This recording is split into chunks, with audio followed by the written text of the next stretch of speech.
ગામમાં મંદિર સારા નહોતા ને તો અહીંયા અત્યારે જુઓ આ મહાદેવનું મંદિર છે ગામની અંદર સિમરણમાં. આખું મંદિર નવું બની ગયું અને ફૂલ સુવિધા તમને કહો.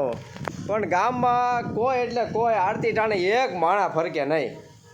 પહેલાં જઈ અમે નાના હતા ને ત્યારે તમને કહો આ કોઈ ઇલેક્ટ્રિક નગારા નહીં અને આવી કોઈ સુવિધાઓ નહોતી. ત્યારે નગારો વગાડવા હાટું થઈને દોડીને આવતા, ગમે ત્યાં હોય ત્યાંથી દોઢ મેકી કે હાલો મંદિરે જવું છે, આરતીનો ટાઈમ થઈ ગયો એમ.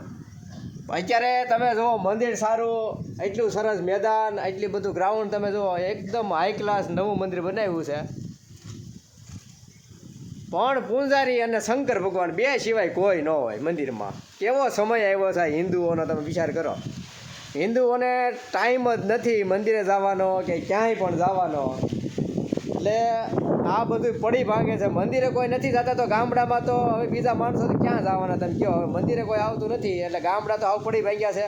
આ તદ્દન નવું મંદિર બનાવ્યું છે, હાઈ ક્લાસ. તમે મંદિર જુઓ, એકદમ નવું મંદિર છે. ખાલી જો આ એક પૂંજારી આવે અને એકલા તમને કહું આરતી કરીને વ્યા જાય. ગામમાં કોઈ માણાને અત્યારે અમે હિન્દુ છીએ અને અમારે મંદિરે જવું એવો કોઈને કાંઈ સંકલ્પ રહ્યો નથી. એટલે હવે ભગવાનના મંદિરે આવતા લોકો બંધ થઈ ગયા છે. પહેલાં તો શ્રાવણ મહિનો તો આખો ધબધબાટી બોલતી જ હોય, પણ કાંઈક વાર પરબ કે એવું કાંઈક હોય ને ત્યારે પણ એટલું જ તમને કહું માણસો હોય. પણ એના બદલે અત્યારે કોઈ એટલે કોઈ નહીં. અત્યારે 6:45 વાગી ગયા છે અને આરતીનો સમય છે, છતાંય કોઈ માણસ નથી. એટલે મંદિરમાં ઇલેક્ટ્રિક નગારા આવ્યા છે એટલે એ આ ઝાલરું વાગે છે. બાકી જો આ ઇલેક્ટ્રિક નગારા ન આવ્યા જ ને તો આ ઝાલરું વાગે એમ નહોતી. પણ હવે આ તો શું છે, અત્યારે આ સંશોધન આ નગારા આવી ગયા છે.